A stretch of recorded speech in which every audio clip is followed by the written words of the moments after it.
안녕하세요. 제니 리딩입니다. 잘 지내셨어요? 저번 주에 이어 아주 작은 습관의 힘을 다 읽어보도록 하겠습니다. 그럼 같이 한번 볼까요? 플로리다 대학교의 제리 율스만 교수는 영화사진 수업 첫날 학생들을 두 집단으로 나눴다. 양쪽 집단은 강의 마지막 날 율스만은 이 학생들이 제출한 사진의 양만 봤다. 즉, 과제 사진 100장을 제출하면 A, 90장을 제출하면 B, 80장을 제출하면 C, 이런 식으로 학점을 매겼다. 질적 집단은 과제의 질만 평가받았다. 한 학기 동안 오직 한 장의 사진만 과제로 제출했는데 이 사진 한 장의 질적 완성도에 따라 학점을 받았다. 학기 말에 율스만은 가장 완성도 높은 사진들이 양적 집단에서 나왔다는 것을 보고는 놀라움을 금할 수 없었다. 수백 장의 사진을 만들어내는 과정에서 이들의 기술이 놀라울 정도로 향상됐다. 반대로 질적 집단은 사진의 완성도에만 매달렸다. 결국 이들은 입증되지 않은 이론들이나 보통 수준밖에 안 되는 사진에는 노력을 기울이지 않았다. 이렇듯 섣부르게 접근하면 변화를 위한 최선의 방법을 찾아내지 못하고 수렁에 빠지게 된다. 예를 들면 살을 빼는 가장 빠른 방법, 근육을 키우는 최고의 프로그램, 완벽한 부업 아이디어만을 찾는 것이다. 행동을 취하지는 않고 최선의 접근법을 생각해내는 데만 몰두한다. 더 나은 다이어트 계획을 검색하거나 그 주제에 대해 책을 몇 권 읽는 것은 동작이다. 하지만 건강한 음식을 실제로 먹는다면 이것은 실행이다. 동작은 유용하지만 결코 그 자체로 결과를 만들어내지는 않는다. 오직 운동을 하는 실행만이 결과를 얻을 수 있다. 어떤 습관에 통달하려면 가장 중요한 건 반복이다. 완성하는 것이 아니다. 그것을 연습하기만 하면 된다. 습관은 반복된 행동을 통해 점차적으로 자동화되면서 만들어진다. 어떤 행동을 반복할수록 뇌는 그 행동을 하는데 더 효율적인 구조로 변화한다. 습관은 시간이 아니라 횟수에 기반해 형성된다는 것이다.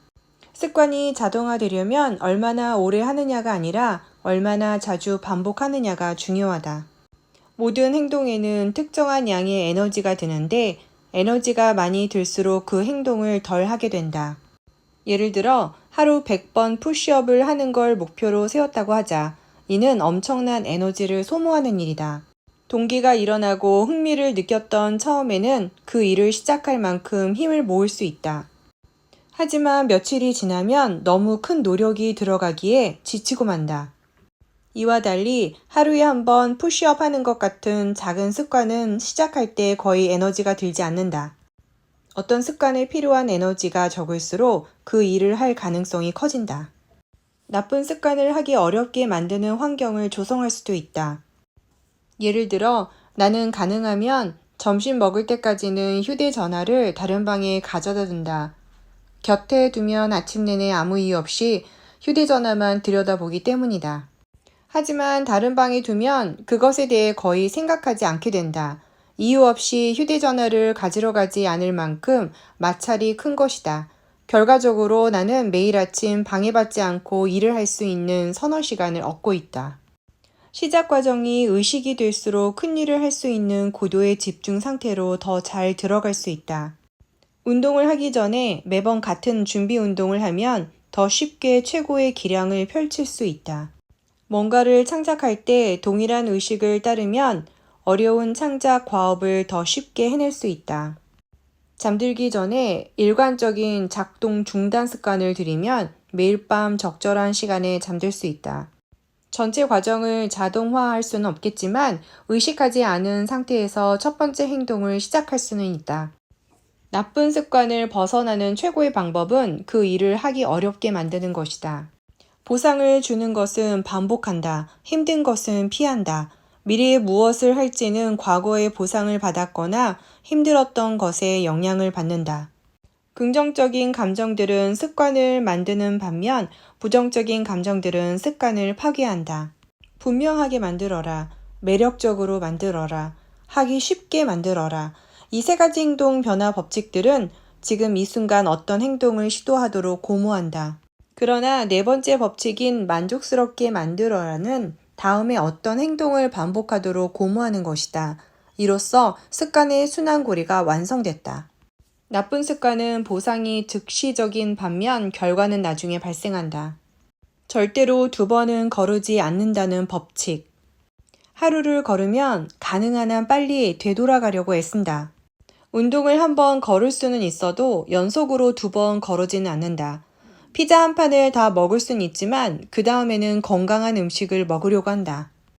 하나의 습관을 끝내고 나면 곧바로 다음 습관을 시작한다.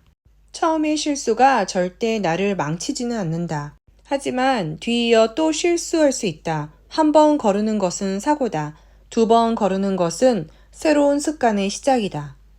우리는 습관을 간신히 시작하고 꾸준히 해나가지만 어느 날엔가 분명 그만두고 싶어질 때가 온다. 사업을 시작했는데 어느 날인가 출근하고 싶지 않아진다. 체육관에 갔는데 갑자기 운동을 끝까지 하고 싶지 않아진다. 글을 쓸 때가 됐는데 어느 날 갑자기 타이핑하기가 싫어진다. 화가 나거나 고통스럽거나 고갈되었거나 기타 등등의 일이 일어났을 때 앞으로 나아가는 것, 이것이 전문가와 아마추어의 차이를 만들어낸다. 차이를 만들어내는 건 그 일이 흥미롭지 않을 때도 계속해 나가는 능력이다. 이렇게 해서 제임스 클리어의 아주 작은 습관의 힘을 모두 다 읽어보았습니다. 어떠셨나요?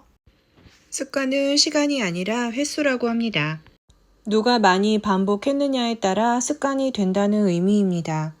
일상의 습관들 사이에 새로운 습관을 끼워 넣는 것도 하나의 방법이라고 하는데요. 예를 들어 매일 아침 물 한 잔 마시기 습관을 들이고 싶다고 합시다. 이때 막연하게 아침에 물 한 잔 마셔야지 라고 다짐하는 게 아니라 아침에 하는 습관들 중 앞이나 뒤에 끼워 넣는 것입니다. 아침에 양치하기 전 물 마시기, 아니면 일어나자마자 화장실 간 후 나오면서 물 마시기. 이렇게 끼워 넣게 되면 새로운 습관이 세팅되어 계속할 수 있게 된다고 합니다. 여러분들도 이 방법을 한번 사용해 보시기 바랍니다. 저와 이렇게 계속 책을 읽고 싶다면 좋아요, 구독, 댓글 남겨주세요. 다음에 또 만나요.